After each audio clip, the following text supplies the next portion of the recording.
Hey guys, welcome to my YouTube channel and welcome back to another video. In this video I'm going to discuss about books and author. So let's start. দেখো first question কি বলেছে, language of truth essays 2003 to 2020। এই বইটার লেখককে the noted Nobelist Salman Rushdie has come out with this new essays collection titled language of truth essays 2003 to 2020। তাহলে এই বইটা কে লিখেছে, ল্যাঙ্গুয়েজ অফ ট্রুথ কে লিখেছে? The noted Nobelist Salman Rushdie. কে লিখেছে? সালমান রুশডাই। দেখো এখান থেকে এইটা পড়বে, আর এই বিষয়ে আরেকটা কী আসতে পারে, আরেকটা জিকে হতে পারে, এখান থেকে স্ট্যাটিক জিকে হতে পারে। সালমান রুশডাইয়ের বলতে পারে যে সালমান রুশডাই কোন বইটার জন্য বুকার প্রাইজ পেয়েছিল। দেখো সালমান রুশডাই যে বইটা ছিল সেটার নাম হচ্ছে মিডনাইট চিলড্রেন। নাম কি? মিডনাইট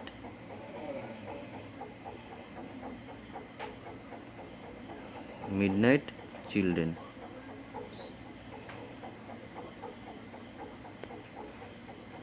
1981 সালে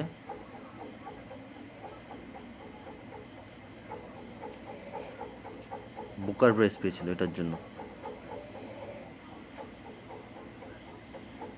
বুকার প্রাইজ এটা তোমরা নোট করে নাও এক্সট্রা পয়েন্ট হিসাবে। মিডনাইট চিলড্রেন 1981 বুকার প্রাইজ পেয়েছিল এটার জন্য সালমান রুশডাই। আর একটা বই ছিল তোমার ইসের সালমান রুশডাই আর একটা বইয়ের নাম ছিল, সেটা হচ্ছে স্যাটেনিক ভার্সেস। এটাও অনেক এক্সামে আসে, স্যাটেনিক ভার্সেস। ব্যাস এখান থেকে এইটুন পড়লে এনাফ। চলো next question. Stargazing the player in my life বইটা কে লিখেছে? Ravi Shastri has penned a book title stargazing the player in my life. এটা কো-অথর কে করেছে? এটা কো-অথর করেছে আয়াজ মেনন। এটাও কো-অথরটাও দিতে পারে। কো-অথর কে করেছে? আয়াজ মেনন। আর এই stargazing the player in my life এটা কে লিখেছে? রবি শাস্ত্রী। ব্যাস এটা এখান থেকে এইটুকুনি পড়তে হবে। Next question. India and Asian geopolitics the past and present এই বইটা কে লিখেছে? It has been authored by Indian diplomat Shivshankar Menon. কে লিখেছে এটা? শিবশঙ্কর মেনন। ব্যাস এখান থেকে এইটুকুনি। Next question. এই বইটা খুব ইম্পর্টেন্ট।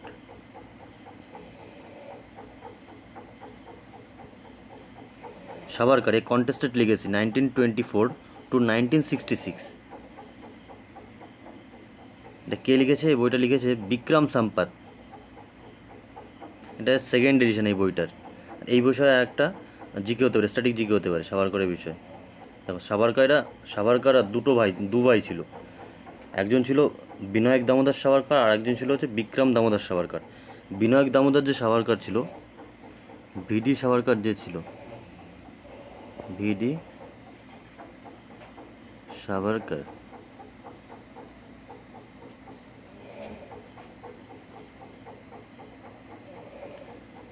কী করেছিল? 1904 সালে পুনাতে অভিনব ভারত তৈরি করেছিল। 1904 সালে পুনাতে কী করেছিল? অভিনব ভারত।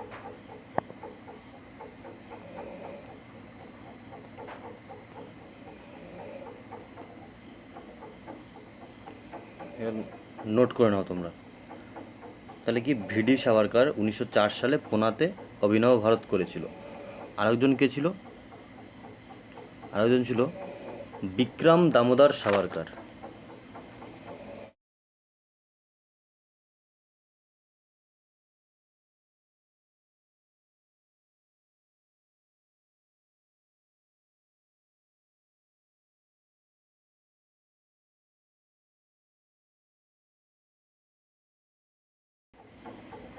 ইনি কী করেছিল? 1906। আগেরটা ছিল 1904, তার 2 বছর পরে 1906 সালে লন্ডনে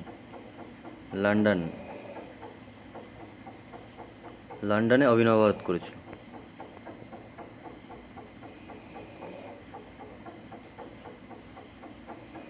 দুটোই কিন্তু খুব ইম্পর্টেন্ট। চলো next question. Believe what life and cricket taught me দেখো এই যে বইটা,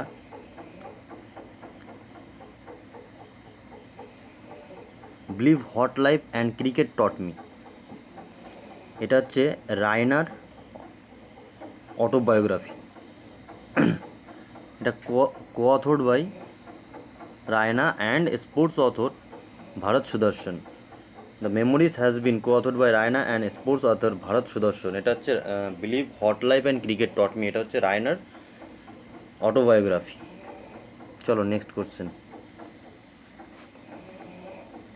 Sikkim a history of intrigue and alliance, this book is written by former diplomat Preet Mohan Singh. তাহলে এই বইটা Sikkim a history of intrigue and alliance, এটা কে লিখেছে? Former diplomat Preet Mohan Singh. এই বইটা কি আছে? How Sikkim became India's 22 state in his new book, মানে সিকিম কীভাবে 22তম স্টেট হয়েছে এই বইটায় সেটা লেখা আছে। দেখো সিকিম, সিকিম সম্পর্কে একটা জিকে আসে, স্ট্যাটিক জিকে হয় সিকিম থেকে। সেটা হচ্ছে দেখো এরকম বলবে কত নম্বর অ্যামেন্ডমেন্টে সিকিম রাজ্যের পূর্ণতা পেয়েছিল বা ফুল ফ্লেডস স্টেট হয়েছিল, কত সালে কিংবা কত নম্বর অ্যামেন্ডমেন্টে। দেখো এটা হচ্ছে 36তম অ্যামেন্ডমেন্ট,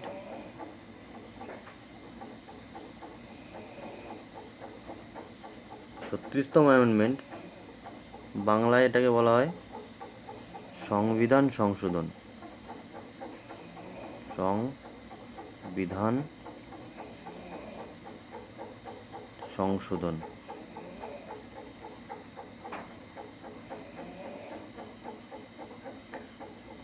36তম অ্যামেন্ডমেন্ট হয়েছিল। আর এটা কত সালে হয়েছিল?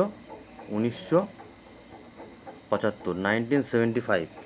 এই কোশ্চেনটা খুব ইম্পর্টেন্ট, এটাও খুব ইম্পর্টেন্ট যে সিকিম কত সালে পুরোপুরি পূর্ণতা পেয়েছিল রাজ্যের? 1975 সালে। আর কত নম্বর অ্যামেন্ডমেন্ট অ্যাক্টে সিকিমকে ফুল রাজ্যের পূর্ণতা দিয়েছিল? 36তম অ্যামেন্ডমেন্ট অ্যাক্ট। চলো next question. Odisha Itihas, it has been written by doctor Harikishan Mahtab. তাহলে এটা কে লিখেছে? ডক্টর হরিকিষাণ মাহাতাব। আর এই Mahtab was popularly known by the name Utkal Keshari. এর আর এক নাম কি মহাতাবের? উৎকল কেশরী। আর এই যে উড়িষ্যা ইতিহাস, এটাকে হিন্দিতে ট্রান্সলেট কে করেছে? শঙ্করলাল পুরোহিত। চলো নেক্সট কোশ্চেন। সুপারি পালানা, এই বইটা কে লিখেছে? এই বইটা লিখেছে retired civil servant doctor Shailendra Joshi. আর এটা রিলিজ করেছে কে? Vice president Venkaiah Naidu. দেখো ভাইস প্রেসিডেন্ট যেহেতু বললাম, ভাইস প্রেসিডেন্টে কী কোশ্চেন হতে পারে? Vice president Venkaiah Naidu has released a book Supari Palana by retired civil servant doctor Shailendra Joshi. তাহলে এখান থেকে এটা আসতে পারে শৈলেন্দ্র যোশী। আর ভাইস প্রেসিডেন্ট এটাকে রিলিজ করেছে বুকটাকে ভাইস প্রেসিডেন্ট ভেঙ্কিয়া নাইডু। তাহলে এখান থেকে আসতে পারে এই যে ভেঙ্কিয়া নাইডু ভাইস প্রেসিডেন্ট, কততম ভাইস প্রেসিডেন্ট? এটা আসতে পারে। তাহলে কততম ভাইস প্রেসিডেন্ট এবার আমাদের? 13তম ভাইস প্রেসিডেন্ট। আর কি আসতে পারে? আর আসতে পারে ভাইস প্রেসিডেন্ট কত নম্বর আর্টিকেলে আছে, এটা আসতে পারে। ভাইস প্রেসিডেন্ট কত নম্বর আর্টিকেল আছে? ভাইস প্রেসিডেন্ট 33 নম্বর আর্টিকেলে আছে। 63 নম্বর আর্টিকেলে আছে। আর্টিকেল আরেকটা দিতে পারে, সেটা হচ্ছে vice president is the x officio chairman of council of state. এটা কত নম্বরে আছে? Vice president is the x officio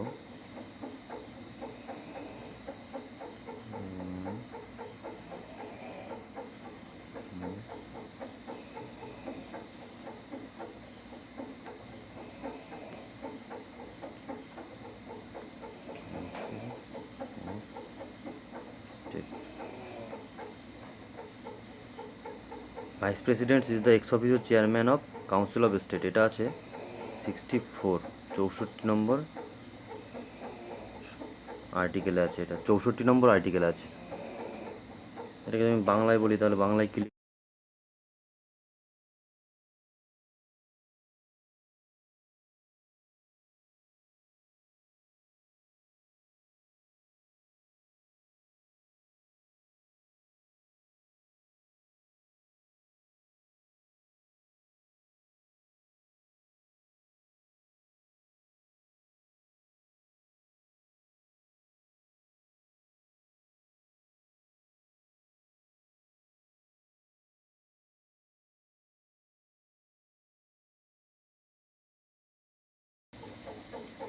উপরাষ্ট্রপতি রাজ্যসভার চেয়ারম্যান, এটা হচ্ছে 64 নম্বর আর্টিকেলে আছে।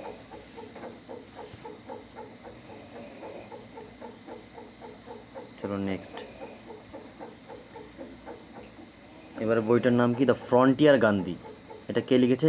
Imtiaz Ahmed Sahibzada. The autobiography of freedom fighter Khan Abdul Ghaffar Khan, titled the frontier Gandhi, my life and struggle, has been released in English.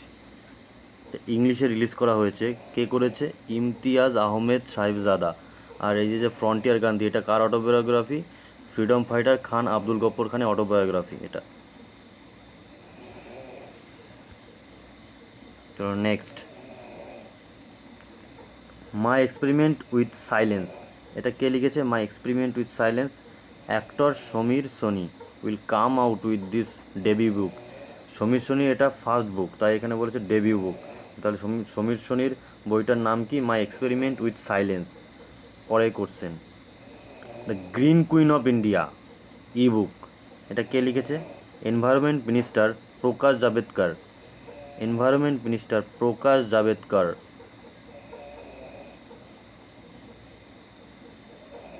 launches e-book titled The Green Queen of India। আর এটা কোন দিনে করেছে? International women's day. এই কোশ্চেনটা আসে, ইন্টারন্যাশনাল ওমেন্স ডে কত তারিখে পালন করা হয়? 8ই মার্চ। এটা মনে রাখবে, 8ই মার্চ, ভেরি ভেরি ইম্পর্টেন্ট।